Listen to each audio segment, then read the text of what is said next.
Hey guys, recently we have captured a good move in one of the stock, and not just me. She's one who is from Bangalore. She's in health domain, and we have been working with her since last 1 year. And she could also able to capture the move in that same stock, right? The stock what I'm going to talk about is the P Focus. मैंने क्या देख के उसके bye किया था, मैंने किन criterias को देखा था, so that from next time जब भी आप अपने वॉच लिस्ट बनाओ, जब भी अपने स्टॉक्स को वॉच लिस्ट में ऐड करो to enter, you make sure कि आप उन चीज़ों पे पहले ध्यान दो, फिर उसमें पोजिशंस बनाओ, right. The stock name was P focus. सबसे पहले तो this is how I share the journal with everyone जिसके साथ भी हम वर्क करते हैं, so that we can track down वो क्या कर रहा है, सही क्या कर रहा है, गलत क्या कर रहा है, राइट। अगर आप अभी यहाँ पे इनकी जर्नल देखते हो तो you can see over here at 30 Jan C is entered in one of the stock P focus. 3 Feb को इन्होंने एग्जिट कर दिया था, and she could, I think, able to capture the return was 7.4% in that same stock. She would have captured around 15 to 20% more, but she doesn't follow the exact exit rules जो हम बनाते हैं, that was the main reason जिसकी वजह से उन्होंने capture नहीं कर पाया था, राइट। अब let's come back to the stock chart को देखते हैं और देखते हैं कहाँ पे बाइंग बनी थी, क्या क्राइटेरियाज थे, क्या क्या चीज़ों को मैंने देखा था। So this was the stock. The first thing what I look at is, अगर आप वीडियोज़ को बहुत पहले से फॉलो करते हो तो आपको पता है मैं सबसे पहले ट्रेंड देखता हूँ। I love trading in that stock जो अपने 52 वीक हाई के पास होता है। रीज़न इज़ वेरी सिंपल, जो स्टॉक अगर ऊपर है देर इज सम रीजन्स, कुछ ऐसे लोग हैं जो उसे ऊपर लेके गए हैं, दैट इज़ द रीज़न वो ऊपर। और कोई स्टॉक अगर बहुत नीचे अपने हाई से ट्रेड कर रहा है, there are reasons attach to that. अगर कोई 500 का चीज़ अगर अभी 200 में मिल रहा है तो कुछ रीज़न है इसीलिए वो 200 में मिल रहा है। इट्स नॉट जस्ट कि अभी वो सस्ता है इसीलिए 200 में मिल रहा है, राइट। आई प्रिफर जनरली कि मैं उन स्टॉक्स पे ट्रेड करो जिसमें बड़े प्लेयर्स हुए हैं, जिसमें एक ट्रेंड अच्छा है, जो अपने 20 SMA 50 SMA से ऊपर है। First thing. The second thing what I look at is volumes, complete volumes मैं देखता हूँ। वॉल्यूम एक्सपेंशन में मैं ये चीज़ देखता हूँ that when the stock is moving up वहाँ पे बड़े प्लेयर्स एंटर कर रहे थे नहीं, और जब साइडवेज था वहाँ पे वॉल्यूम्स कंप्लीटली फ्लैट था या नहीं।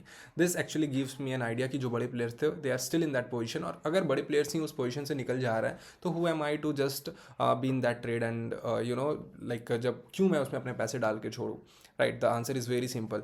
तो जब बड़े प्लेयर्स उसमें पोजीशंस बनाते हैं तब volume comes, right. Average volume as compare to that day volume बहुत ज़्यादा होता है। उसके बाद जब साइडवेज होता है, I call it as accumulation phase, वहाँ पे जब बड़े प्लेयर्स छोटे प्लेयर्स से एक्सचेंज करते हैं एंड्स उनके कम प्राइसेस में खरीदते हैं, राइट। अगर आप इस चार्ट को देखोगे प्राइम फोकस को, तो look at this stock was in very good up trend, like consolidation में जाता है, वॉल्यूम कंप्लीट फ्लैट हो जाता है। जब ऊपर जा रहा था तो वॉल्यूम वॉज ऑल्सो गुड। उसके बाद जब यहाँ से नीचे आया तो यहाँ पे देखो ये completely I call it as flush. Flush मतलब क्या होता है, यहाँ पे जो भी बड़े प्लेयर्स होते थे एग्जिटेड देयर पोजीशंस, राइट। उन्होंने अपने पोजीशन से वो बाहर निकल गए। जो छोटे प्लेयर्स होंगे वो अपने पोजीशन से बाहर निकल गए, और यहाँ पे बड़े प्लेयर्स ने पोजीशंस बनाया। Again when stock try to move up, volume फिर से आता है। This form the contraction at this point, this stock was in my watch list. ये पॉइंट पे जाके मेरे वॉच लिस्ट में था। द रीज़न बीइंग, जब कॉन्ट्रैक्शन होता है, ट्रेड द कॉन्ट्रैक्शन, और the answer is very simple to maintain the risk reward. मैं एक करके 5 रुपये लूज़ करने के लिए रेडी हूँ कंजिक्यूटिव 5 ट्रेड्स में, but one I will make money I make sure कि मैं, अगर मैंने 5 ट्रेड में 5 रुपये गंवाए तो एक ट्रेड में मैं पूरे कंप्लीटली 5 रुपये अर्न कर लूँ। I make sure that's the reason I follow the contraction और एंट्री एग्जिट। आप अगर उनका देखोगे तो see as enter at this day, ये जब ऊपर गया था उसके बाद उनका स्टॉप लॉस बिलो समवेयर इसके नीचे था, इस कैंडल के नीचे। उसके बाद यहाँ पे अगर आप देखोगे तो नेक्स्ट डे माइट भी अगर उनका स्टॉप लॉस हिट हुआ होगा तो it was good, otherwise it recovered. मैंने जो पोजीशंस बनाया था that was above this candle, right. ये इनसाइड कैंडल के ऊपर मैंने पोजीशंस बनाया था। एंड उसके बाद अगर आप स्टॉक को देखोगे from eight this level, this stock has given somewhere momentum of 21% in just 1 2 3 and 4 consecutive days। और उन्होंने अगर the moment where she exited the stock was at this level, सिर्फ यहाँ पे इतना ही कैप्चर करा था, because she has lost money in the past. वो एक कॉन्फिडेंस होता है ना, चीज़ों को थोड़ा पैसा मिल रहा है लेके निकल जाए, but it's not the good way. आप जब तक चीज़ों को होल्ड नहीं करोगे, प्रॉफिट को, बड़े प्रॉफिट्स के लिए वेट नहीं करोगे, there is no use of having any system, any rules, right. So this was the trade. और भी कुछ चीज़ों को मैं देखता हूँ, that is market breath. It's difficult to give each and every criterias on YouTube बताना, क्योंकि it generally takes more than 20 25 hours of sessions starting से लेके एंड तक बताने के लिए, right.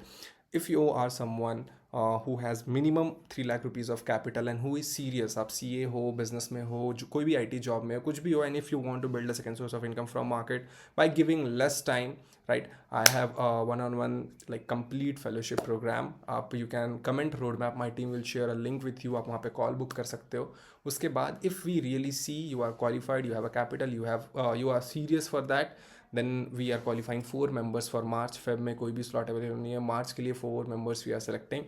So let's see if you get selected, I'll be working one on one with you and help you to build complete system from scratch, और चीज़ों को back test करेंगे and step by step चीज़ों को build करेंगे, right? See you on the call. Thank you so much. Take care. Bye bye.